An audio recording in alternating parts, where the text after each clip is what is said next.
George Sedano, host of Sedano, heard 7 to 9 weeknights right here on 104.5 The Team, ESPN Radio. And George, LeBron hits the game winner yesterday, and that shot just stands for everything that he is. I mean, that is going to be added right to the top of his legacy, isn't it?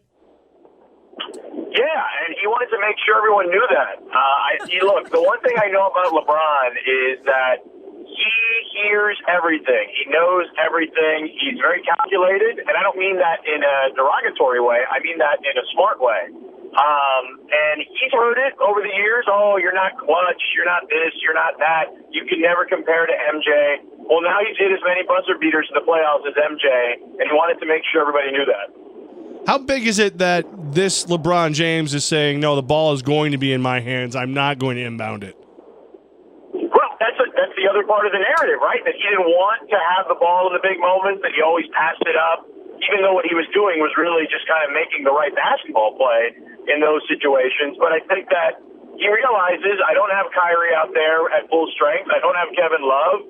You know, there's not much of a decoy out there outside of JR. And you know what? There's only 1 second left. You might as well let him take the shot. Yeah, I think that all that stuff, again, is about that narrative that was created about him, and he wants to try to dismiss it as much as possible. George Sedano with Armen and Levack on 104.5 The Team. And, George, he changed the play that David Blatt called. That's what you expect in a superstar, right? I mean, that's kind of adds to his legacy, so to speak. Yeah, I mean, look, that stuff happens from time to time. Superstar, transcendent athlete types, especially in that sport, will change the play. I don't know how many times it happens in the actual huddle where you're just kind of like, nah, we're not doing it this way. We're doing it this way. Generally, a lot of that stuff happens after you break the huddle. You're like, all right, guys, look, this is what we're really going to do. But I'm not saying it doesn't happen very often. But, again, it goes to show you about LeBron's awareness. I don't think he has very much use for David Blatt. I don't think he's ever really had much use for David Blatt. That wasn't his guy. And throughout the season, we've seen signs of him not having any use for him. And that was just another incident where you can say to yourself, LeBron has all the power. I'm in charge. I want people to know it. And this guy, whatever, he just is an ancillary piece. Is it win a title or you're out, David Blatt? I talked to some guys who are closer to that situation who tell me that if they get to the finals, he should be safe. But I don't know if we can buy any of that right now. I think that's all speculation. I think that unless he wins a championship, I think, he may have to worry for his job potentially. Man, he looked like a noob trying to call that timeout at the end of the game, didn't he? Oh my God! It was like it was so funny because as I'm watching it, there was that story that Brian Windhorst had earlier this season that Tyronn Lue was the guy calling timeouts. And, Blatt dismissed that. And it was it was made kind of a big deal at the time. And then we look and see, and it's like, now we know why Tyronn Lue was calling the timeouts. That shot from LeBron, did that seal the fate of the Bulls? I think so. Look, I didn't like them in the series to begin with, even without Kevin Love. I just think that as good as they've been offensively this year at times, they still don't have a great offensive system. They've got more weapons than they've had in the past, but none of the things they do on offense says to me, oh my God, that's going to rattle Cleveland's defense, which is their weak link, to be honest with you, Cleveland's defense. And Chicago is a bunch of individual guys who are trying to play together, even though they're talented on offense. And then there's been a drop on defense. Even though, they've played better defensively in the postseason, but look at who they're playing. I mean, Milwaukee's not a good offensive team, and Cleveland is a shell of itself with the injuries, and obviously JR missing the first couple of games. So I just think that Chicago's defense is not as good as it used to be, and their offense is a little disjointed and just not good enough. So, I think that LeBron put the nail in the coffin in them. I think they win in Cleveland, and then they wrap this thing up at 6. Armen and Levack, 104.5 The Team with George Sedano of the Sedano Show, heard from 7 to 9 right here on 104.5 The Team, ESPN Radio. And then you go to the Clippers-Rockets game in Game 4 yesterday, George, and it was a game in which Hake DeAndre Jordan over and over and over, 128-95, the Clippers over the Rockets. Should that rule change, or is that just part of the game when you're fouling at the end? No, the rules should absolutely change. Look, here's the reality, guys. We've changed rules in that sport plenty of times, okay? 10 years ago, they instituted the rule where you couldn't hack a guy within the last 2 minutes, because if not, it'd be free throw and possession. So if we could do that 10 years ago, what's to say we could just do away with it? I think it's not good for the entertainment value of the game. The fans hate it. I guarantee a lot of people got turned off by it yesterday and probably just flipped away because it's Sunday and there's plenty of other options on television. So, yeah, I think you can absolutely do away with it. But it can work right now, right? No, it hasn't worked. It didn't work with San Antonio. Here's the thing. The Clippers get an offensive rebound off one of those DeAndre misses, 1 out of every 5 attempts. That's by far the best average in the league in those situations. So you're doing it against a team that's really good at rebounding. Like, I don't understand why you would want to do that knowing that the guy can't hit the free throws. So it's really not advantageous to do something like that.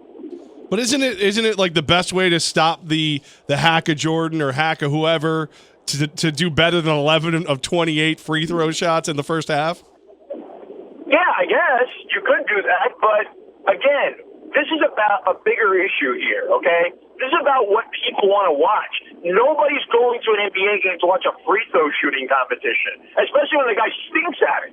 So I think that's kind of the bigger issue here.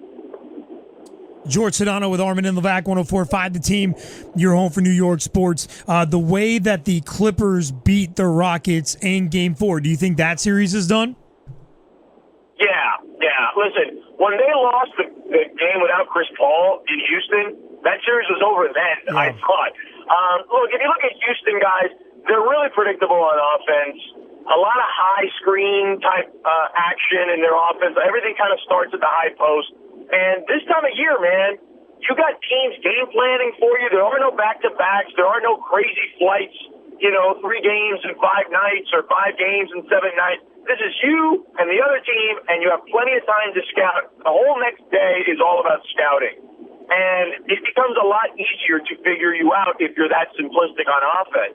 Plus, you got 2 players who, as talented as they are in Harden and Dwight, they have too many shortcomings. Dwight is in his own head too many times. Harden is a little too finessed to be a number 1. Obviously, defensively, he's not very good. So I just think that you have that mixture, plus Kevin McHale, as I mentioned, the simplistic offense. It's just a bad recipe. Yeah, they're done. They're toast. And you know what? I got to be honest with you. I'm thrilled about that because I love seeing Steve Ballmer go absolutely nuts in the stands. He's the best thing that ever happened to the NBA since Mark Cuban. Like that, he is the guy you want to watch every single time that his team is playing because he's a crazy person.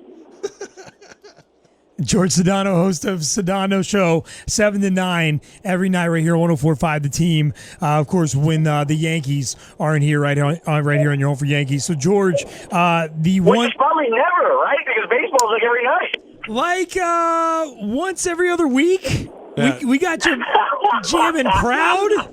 But they're in. I'm glad you guys still want me on, even though the show's on like once every 14 days. Well, the thing is, the Yankees are on like a 50-game stretch right now, so it's not long before you're on like every night while they have to take their breaks. All right, sounds good. I'll look forward to those emails once the Yankee season's done. I'm so glad George is still a part of ESPN Radio. This is great. Yeah, we just have him hang out in the building until Yankee season, and then we just throw him back in. That's exactly what we do. Hawks, Wizards, Warriors, Grizzlies tonight. Which number 1 seed is more likely to be in a 3-1 deficit after tonight? That's a great question. That's a really tough one. I'm really bad at these questions because usually the team I say is the complete opposite. That's the way this usually works out. I'm going to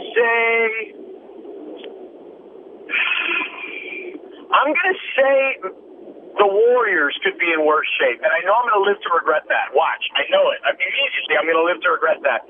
only because the Hawks have been shooting so poorly, and they're missing uncontested shots, like tons of them. I think they've missed close to 100 uncontested shots in this series, and they're one of the best shooting teams in the league. So it isn't much about what the Wizards are doing defensively, just the shots aren't falling. Whereas with Memphis and Golden State, even though, by the way, I don't think either of those teams lose tonight. I think both series go 2-2. But the reason I would pick the Warriors there would be just because Memphis seems to be really pushing them around. And I thought that the Warriors were good enough mentally to be able to deal with that stuff. And it just seems like they haven't been ready for it since Mike Conley came back. And that to me goes to show you how important Mike Conley is. I've been talking about him forever. Everyone always calls him underrated. I'm like, dude, you can't call a guy underrated if we've been calling him underrated for like 5 seasons. Like, that's just not possible anymore. He's really good. So it just goes to show you what he can do, because he can lock step down. Obviously, Tony Allen then puts the clamps on Clay, and it just changes everything that Golden State wants to do. And Draymond Green doesn't really have a guy to cover. It's really hard. Just a bad matchup for them potentially. Are the Grizzlies the worst matchup for the Warriors? You know, before the series, I would have said no chance, because the Warriors just destroyed them during the regular season. They won the games they won, they blew them out of the water. So I was like, Mike Conley's going to be out. Like, this is going to be a 5-game series for Golden State. And then Conley came back and changed the whole series. Again, remember, Golden State had only lost 2 games at home during the regular season. So the fact that they lost one is pretty crazy. Yeah, like, I think it's that. I think it's just a matchup all of a sudden is something that very few of us saw at the beginning. Jorge Sedano with Armen and Levack on 104.5 The Team. You're home for New York sports. What about Paul Pierce over the weekend on Saturday night? 37-year-old Paul Pierce with the game-winning shot at the buzzer. Pretty crazy stuff there, George. Yeah, man. Look, that's just what he does, though. Like, I've seen that for so many years. Even though he's not the guy there anymore, now he's in a role where he can just kind of take advantage of other guys being open. And he doesn't have to worry about creating his own shot most of the time, even though there he did a pretty decent job with 2 guys draped all over him. But I just think in general, he fits really well for that team. And in the preseason, I liked them a lot because I thought that he was going to make the difference. As much as Trevor Ariza was a good fit there, I think that sometimes what you need is these battle-tested guys. And obviously, Paul is one of those type of guys. Jorge Sedano with Armen and Levack. Any chance that John Wall returns in the playoffs this year? I could see him coming back if, depends on how deep they make it. I mean, obviously, it seems like he's out for this series, though they keep hanging on to this indefinitely thing. But yeah, I could see him coming back. Dude, if they make the finals, you don't think he's going to try to play like I do? Yeah, absolutely. I'm surprised they've been able to hold him back this far. Yeah. I mean, there's the story, right? That him and the medical staff got into it, and then Randy Whitman went all crazy on the media for just asking about it. He's a crazy person, that Randy Whitman. Yeah. He's like Ballmer, but a coach. Like worse, like ornery. So I see that you've got Jorge Posada tonight. I do have Jorge Posada tonight. So for those Yankee fans that don't want to listen to the game for whatever reason, you can just stream my show. I think it's a fair thing. I got no problem with that. Yeah, the ESPN radio app and on Twitter as well. You can follow George at Sedano ESPN. You got to ask him if he would grow the mustache with everybody this year. If he would have grown the mustache? Yeah. All right, that's cool. Like, yeah, I solicited some questions from people. I got like a couple of decent ones, but that by far is the best one. I don't think there's any question. I just want to see what he'd look like with a mustache. Yeah, me too. It probably wouldn't look good. I mean, very few people look good with a mustache. That's fair. And we had former Yankee Jim Leyritz on our show. We have him every Wednesday. And he told us, he said, there's no way that Jeter would have gone with this or thought that this was cool or let this play out on any team that he was on. Yeah, he's too much of a pretty boy, right? Like, that's just kind of who he is. Like, that's the deal. So, hey, man, if Don Mattingly could have a mustache as a Yankee, anyone can have a mustache as a Yankee. I mean, back in the 70s and 80s, it was certainly more in vogue to have a mustache. But, whatever, man. Jeter's his own guy. Jeter, listen, he doesn't have to worry about anything anymore. Right. You know what I mean? Like, he could have done whatever he wanted. He might have been the one guy that could have gotten away with it just because of the way he was revered. George, what's the punishment going to be like for Brady? I mean, look, Goodell's probably going to come down hard on him because Goodell does things based on perception.